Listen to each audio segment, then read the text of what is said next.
Well, there's a long history with Lake Lemon. The city of Bloomington built Lake Lemon as a water supply source in the 50s and 60s. The heyday of the lake was in the 70s, but as we got into the 80s, the city started curtailing their financial involvement with the lake. By the end of the 80s, the lake had deteriorated pretty significantly.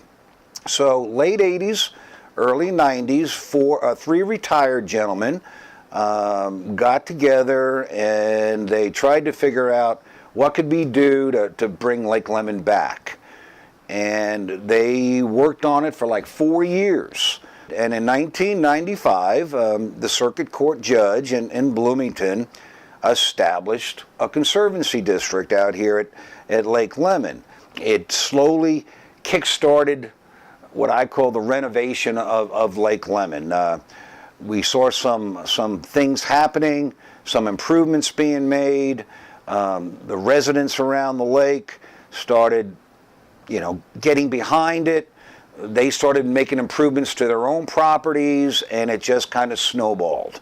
And 19 years later, I'm pretty happy to say that the Conservancy by far saved Lake Lemon. The district saved Lake Lemon. Well, Geist reminds me of Lake Lemon 20 years ago. You have a bad milfoil problem. It's an exotic weed. You have areas of the lake that are filling in, that need to be dredged out. You have another zebra mussel problem, which we don't have yet, that directly relates to the milfoil. There was no structure here when we got here. And I think right now Geist is faced with the same kind of problem. There has to be an organization or an entity that's willing to say, okay, here's our problems. All right, now what plans can we put together in order to address these problems? The key is once you figure it out, then you've got to have the infrastructure in place to follow the plan and to implement the plan. Once you do that, if you got the fortitude to do it, all of this will solve itself. But it takes money, and it takes drive, and it takes the support of almost everybody living around the lake. We're a small government operation. My budget in 1996 was $155,000 a year. All right, I was the first employee. I was the only full-time employee. They paid me a whopping $24,000 a year.